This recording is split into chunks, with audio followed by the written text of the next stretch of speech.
Welcome back to my channel. This is all about AI. আমি রিয়া। আজকের ব্লগটা এখান থেকে স্টার্ট করছি। বিকেলবেলা আদিকে নিয়ে ঘুরতে বেরিয়েছিলাম একটু, আর আমাদের পাশেই একটা পুকুর রয়েছে, সেখানেই নিয়ে গিয়েছিলাম ওকে। ও বারবার যাবে বলছিল সেখানে, তো ওকে নিয়ে একবার ঘুরে এলাম। আর এইদিকে সে পড়াশুনো করছে। তো এটা আগের দিন বিকেল থেকে ভিডিওটা স্টার্ট করেছি আমি, তো কন্টিনিউ করব। তারপরে তোমরা দেখতে থাকো। আজকের ভিডিওটা যেরকম থাম্বনেল আর যেরকম টাইটেল দেওয়া আছে সেই অনুযায়ী এগিয়ে যাবে। আর এদিকে মায়ের দুটো পার্সেল অর্ডার করা ছিল, সেটা একটা টোনার আর একটা জেলের। তো সেই দুটো পার্সেল আজকে চলে এসেছে, পরে তোমাদের সাথে অবশ্যই শেয়ার করব। তো আজকের আমার যে ভিডিওটা সেটা কিন্তু মেইনলি হেয়ারের উপরে। তোমরা তো নিশ্চয়ই থাম্বনেল দেখে বুঝেই গেছো। তো আজকে কি ইউজ করব সেটা তোমাদের সাথে আমি শেয়ার করব। চলো দেখে নেওয়া যাক। আসলে আমাদের চারপাশেই এত সুন্দর সুন্দর প্রাকৃতিক উপাদান রয়েছে, যেগুলোর দ্বারা কিন্তু আমরা আমাদের চুলকে সুন্দর রাখতে পারি এবং চুল পড়া রোধ করতে পারি।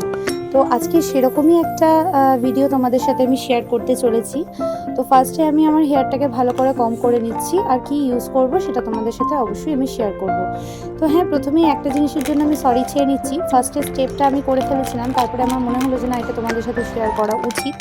তো তারপরে থেকে ভিডিওটা যেহেতু স্টার্ট করেছি, তো আমি মুখে তোমাদেরকে বলে দেবো যে আমি কিভাবে জিনিসটা বানালাম। তোমরা অবশ্যই দেখে একটু ভালো করে শুনে নিও, ভিডিওটা স্কিপ না করে। তো এই দেখো, ফার্স্টে আমি হেয়ারটা ভালো করে কম করে নিয়েছি, একটু ফ্রিজিনেস রয়েছে হালকা। তো আমার হেয়ারটা আগে শ্যাম্পু করা ছিল, আর এখানে আমি অয়েল ইউজ করে রাখিনি। তো এই রেমেডিটা কিন্তু যারা অয়েল ইউজ করে রয়েছে তারাও কিন্তু ইউজ করতে পারো, তারা তারপরে হয়তো শ্যাম্পু করতে চাইলে করে নিতে পারো। আর আমি মোটামুটি একদিন আগে শ্যাম্পু করেছিলাম, আর আমার মনে হলো যে একটু কন্ডিশনিংয়ের প্রয়োজন রয়েছে, তো সেই কারণে আমি এই রেমেডিটা ইউজ করবো বলে ভাবলাম। তো তোমাদের সাথে আজকে আমি শেয়ার করছি। আমি এই রেমেডিটা কি করে তৈরি করছি সেটা তোমাদেরকে বলছি, চলো। একটা বাটির মধ্যে মোটামুটি 2 কাপ বা 1.5 কাপ পরিমাণ জল নিয়ে নেব, নর্মাল জল, এমনি প্লেন জল। সেটা ভালো করে জলটা যেন ফ্রেশ হয়, মানে ভালো জল হয় যেন, মানে এরকম যেন না হয় যে জলটায় হয়তো চুল ওঠে এরকম ধরনের থাকে, তো সেরকম যেন না হয়। তো আমি এরকম 1.5 কাপ পরিমাণ জল নিয়েছি। ওটা একটু কমে গেছে তারপরে। আর এখানে আমি নিয়েছিলাম 2টো জবা ফুল, মানে হ্যাঁ ওই লাল জবাটা, আর জবা পাতা 4টে।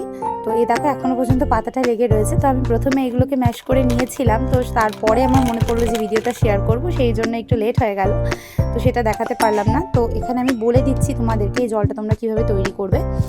এইরকম 1.5 কাপ পরিমাণ জলের মধ্যে তোমরা সেই পাতাটা আর জবা ফুল দুটো ভালো করে কুচি করে নেবে। কুচি করে হাত দিয়ে ম্যাশ করতে থাকবে, মানে হাত দিয়ে ভালো করে চটকে নিতে থাকবে। তখন দেখবে মোটামুটি 2 মিনিটের মধ্যেই, মানে মোটামুটি তো 20 সেকেন্ড 30 সেকেন্ডের মধ্যে এটা জেল এক্সট্রাক্ট করতে শুরু করে দেয়।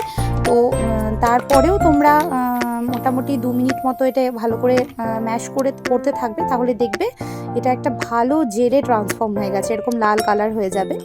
তো তারপরে ওটাকে ছেঁকে নিয়ে তোমরা ভালো করে স্ক্যাল্প থেকে শুরু করে পুরো হেয়ারটাতে, কিন্তু ওভারঅল হেয়ারটাতে তোমরা এটা অ্যাপ্লাই করে নেবে ভালো করে, ঠিক আছে? তো এটা আমিও তাই করেছিলাম। ফার্স্টে ওই যেহেতু ফ্লাওয়ারটার পাতাটা আমি ম্যাশ করে নিয়েছিলাম বলে তোমাদেরকে, আর ছেঁকে নিয়েছিলাম বলে তোমাদেরকে সেটা আমি দেখাতে পারলাম না, পরে আরেকদিন শেয়ার করব।